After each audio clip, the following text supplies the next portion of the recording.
Hello, good evening. Hello, my name is Rabashi. My story in New Education Center is to provide seminar that you have. You may share in the payment or adjective the Italian provide.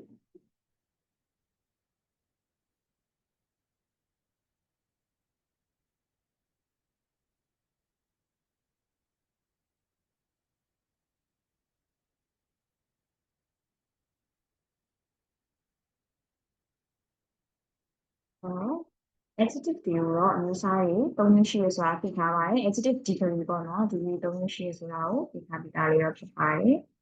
ဒါပေမဲ့ဘယ်လိုလေးတွေကလုပ်ရလဲဆိုတာလေးကိုသိစေချင်ပါတယ်ဒါဆိုရင်ဒါဒီနေ့မှာသင်မယ့်အခါရဲ့ learning objective ပါဘယ်လိုမျိုးတွေပါဝင်မလဲပေါ့နော်ဆိုတော့ကျမတို့က adjective ဆိုတာကလည်း adjective ဆိုတာကကျတော့ it modifies the nouns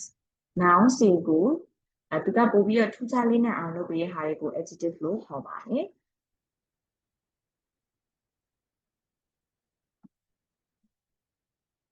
ဥပမာဘယ်လိုမျိုးတွေလဲဆို this is a small cat ဒါဆိုရင် cat pet ဆိုတာက noun ပေါ့နော် noun လေးကိုပို့ပြီးတော့ထူးခြားလေးနဲ့အောင်လုပ်ပေးတဲ့ဟာကို adjective လို့ခေါ်ပါတယ်မြန်မာလိုဆိုရင်တော့သောနဲ့ဆုံးတယ်ဆိုပြီးတော့လည်းနည်းနည်းအသင်စားတာခင်ဗျာဖြစ်ပါတယ်ဆိုဥပမာ small beautiful big မျိုးတွေဖြစ်ပါတယ်ဒါဆိုရင် adjective မှာကျတော့ degree ပဲမျိုးရှိတယ် degree ဆိုတာကတော့ကျမတို့စကားပြောတဲ့အခါမှာစကားလုံးတွေရဲ့ degree နှုန်းတွေပေါ့နော်ဥပမာကြိုက်တယ်ဆိုရင် like ဟောမှာတော့ I like chocolate ကြိုက်တယ်ဒါမှမဟုတ် chocolate ကိုမစားရရင်မနေနိုင်တော့အောင်ကြိုက်တယ်ဆိုရင် love လို့ပြန်ပြီးတော့သုံးလို့ရတယ်ပေါ့နော် I love chocolate ဒါမျိုးတွေကစကားလုံးလေးကတစ်လုံးနဲ့ပဲဒါပေမဲ့သူ့ရဲ့ degree ကိုကွာသွားတယ်ပေါ့နော်ဒါမျိုးကို degree လို့ခေါ်ပါတယ်အဲ့လိုမျိုး degree က၃မျိုးရှိပါတယ် positive degree comparative degree superlative degree ဆိုပြီးတော့၃မျိုးရှိပါတယ်တချို့ကကြတော့လေ adjective 1 adjective 2 adjective 3ဆိုပြီးတော့အတူက A1 A2 A3 လို့လည်းခေါ်တယ်တချို့က degree 1 degree 2 degree 3 D1 D2 D3 လို့လည်းခေါ်ပါတယ်ဒါတော့ဘယ်လိုပဲခေါ်အတူကောက်လေးကတော့ကိုယ့်ဘာကိုအဆင်ပြေလို့မှတ်လို့ရပါတယ်ဟုတ်ကဲ့ပထမဆုံး positive degree degree 1ပေါ့နော်ဒါလည်းကကြတော့ positive degree describes one thing without comparing it to others ဒါလေးကကြတော့ဘယ်သူနဲ့မှလည်းနှိုင်းယှဉ်တာမရှိဘူးသူ့ကိုယ်သူပဲပြောချင်တာမျိုးဒါမျိုးဆိုလို့ရှိရင်တော့ဒီ degree 1ကိုသုံးတယ်တခါတလေမှာပစ္စည်းနှစ်ခုတူတာမျိုးတွေပေါ့နော်ဒီပစ္စည်းလေးကလည်းကောင်းတယ်ဟိုပစ္စည်းလေးကလည်းကောင်းတယ်ဆိုရင်နှစ်ခုတူနေတာမျိုးတွေဆိုရင်ဒီ positive degree နဲ့သုံးပါတယ်ဥပမာ the house is big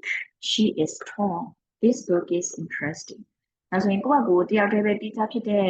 အရာကိုဖော်ပြခြင်းနဲ့ဆိုရင် positive degree လေးနဲ့ပြောလို့ရပါတယ်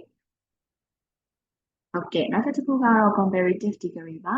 သူကတော့ degree လေးကနှိုင်းယှဉ်တဲ့ degree ပေါ့နော်ဆိုတော့ဥပမာ the comparative degree is used to compare two things လူနှစ်ယောက်ပစ္စည်းနှစ်ခုနေရာနှစ်ခုနှိုင်းယှဉ်တဲ့အခါမှာ comparative degree နဲ့သုံးပါတယ်တော့သူ့ကိုကြတော့ ER ပေါင်းတချို့ short adjective လေးတွေဆိုရင် ER ပေါင်း than နဲ့တွေ့တချို့ရှည်တဲ့ adjective ဆိုရင် more ပေါင်း than နဲ့တွေ့ဒါလေးကတော့နောက်ပိုင်းမှာအကျယ်တဝင့်ရှင်းပြပါမယ်ဥပမာ a cat is smaller than a dog ဒီနဲ့ကြောင့်လည်းနှိုင်းယှဉ်တယ်ကြောင်လေးကပိုပြီးမှတင်းနေတယ်ဆိုရင် smaller than နောက်တစ်ခုက English is more interesting than maths အင်္ဂလိပ်စာကသင်ကြားတတ်ပိုပြီးစိတ်ဝင်စားဖို့ကောင်းတယ် more interesting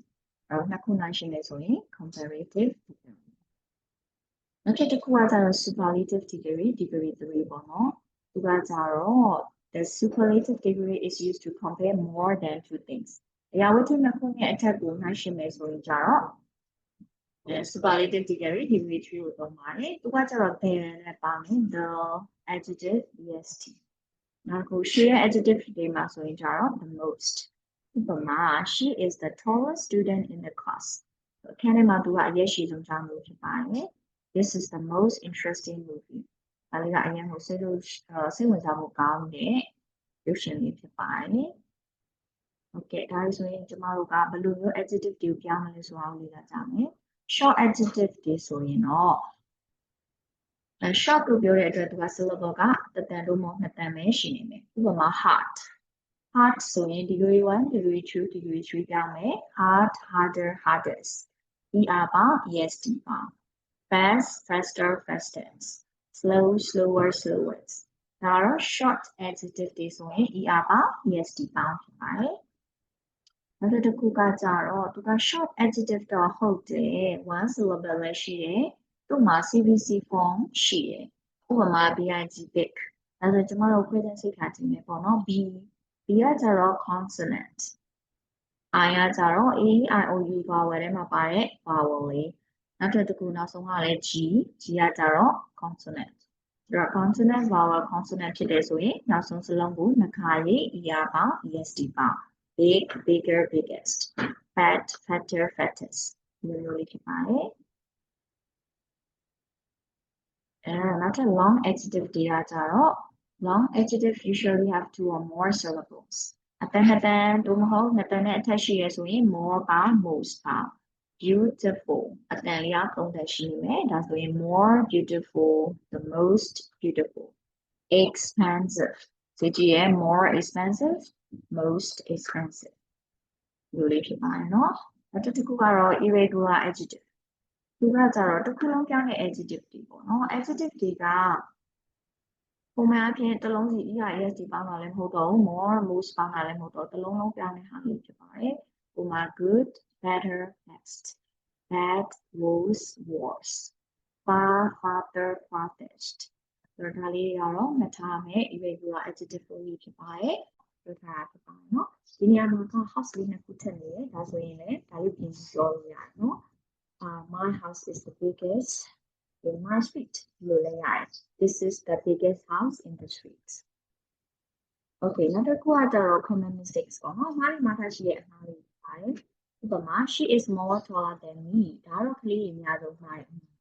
ဒါဆိုရင် more taller မဟုတ်ဘဲနဲ့ taller than me ပဲဖြစ်ရမယ်နောက်က this is the most cheapest bag အဲ့လိုမဟုတ်ဘဲနဲ့ cheapest ပဲဖြစ်ရမှာပါ this is the cheapest bag နောက်တစ်ခုကလည်း he is the better student ကျွန်တော်တို့က there ပါပြီဆိုတော့ superlative degree 3ကိုထည့်ရမှာဖြစ်ပါတယ် so he is the best student okay ဒါဆိုရင်ဒီနေ့ပြပြသွားတဲ့ example sentence လေးတွေပို့ပြီးမှပြောပြပါမယ်ရှင် so my school is bigger than my old school အခုကျောင်းလေးကအရင်ကျောင်းဟောင်းတဲ့ပို့ပြီးတော့ကြီးရ bigger than this test is easier than the last one ဒီစာမွေးကအရင်တစ်ခုထက်ပိုပြီးမှလွယ် she is the smartest student in the class ဒီမှာကတော့တကယ်ကို smart ဖြစ်တဲ့အကြောင်းလေးဖြစ်ပါတယ်နောက်တစ်ခုကကြတော့ဒါဒီနေ့သင်လိုက်တဲ့သင်ခန်းစာရဲ့အချင်းချုပ်လေးပေါ့နော်degree of